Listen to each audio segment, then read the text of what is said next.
Welcome back to our series on using dartfish video analysis to look at some movement patterns and figure out some dysfunctions for folks.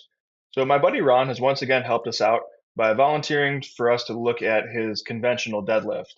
Now, Ron is a smart person, and what many smart people do is when a movement doesn't agree with them, whether it causes pain or what have you, they just find a different road to roam. They do it a different way. So he has a history of some sacroiliac joint or SIJ pain, and one of the things that seems to flare it up is kind of normal deadlifting. So he uses a trap bar and RDLs and some other movements to kind of get where he wants to go. But when we were talking about these things, he wants to take a look at this and kind of see what we can glean from it. So here's the profile view. You see him set his scaps before he pulls, and you'll notice a fair amount of kind of hyperextension of the lumbar spine at the end of the movement. Now, the other thing that stands out besides that is his knees are fairly far over the bar.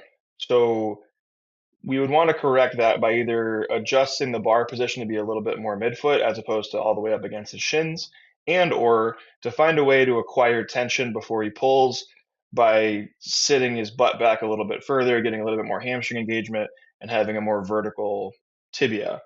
Or, perhaps a little bit of both of those things. Now, this is a good example for why you always want more than one view when you're analyzing movement. So I put these two images side by side here to the right of the screen. He's done, like the lift is over in that left side, the one in the middle of this slide here, that image. His knees are locked, his hips are extended, shoulders are behind the bar. That's the end of the movement. But yet there's still this kind of lumbar hyperextension situation that happens afterwards. Now you'll notice there's a little bit of daylight underneath his heels, which typically is an indicator that we might have kind of a lack of glute drive and things might be a little bit quad dominant in this type of movement. And you see the same thing in squats. Like your heels have to engage with the floor or at least with kind of lifting shoes and then the floor to be able to get good glute max activation for hip extension and kind of finishing. So just from this view, my theory might be that he's not getting good glute max activation, and therefore there's kind of too much lumbar movement happening as a compensation. However, that's why, for Sir Isaac Newton's third law, we always want to figure out not just what is happening, but why it's happening. So if my initial theory would be that there's a lack of glute max activation happening, when we get a profile view, you go ahead and watch this.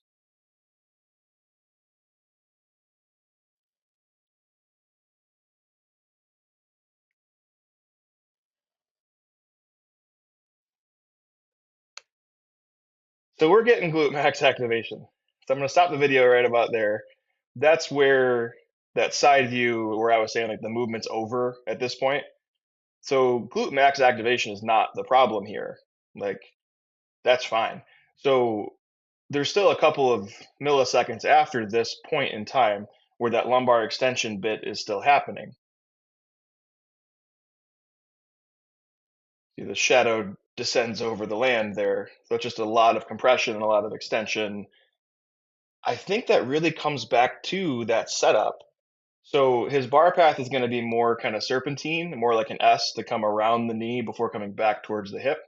So I think that that bar being out in front, the action reaction then is something has to come back, something has to go posterior. So for him to not feel like he's falling forward, I think that that lumbar extension bit is what's happening to kind of overcorrect for that forwardness of the bar. So I never want to talk about things like they're that simple, but I really think that kind of improving his setup will then improve his bar path, which will also improve his finish. Throwing in some drills for some better abdominal bracing to keep the abs in the front engaged so we're not going to get into that extended kind of position just to make it stick and make sure. But I think that's probably the main thing going on here, and it's just how it manifests throughout the movement from different angles.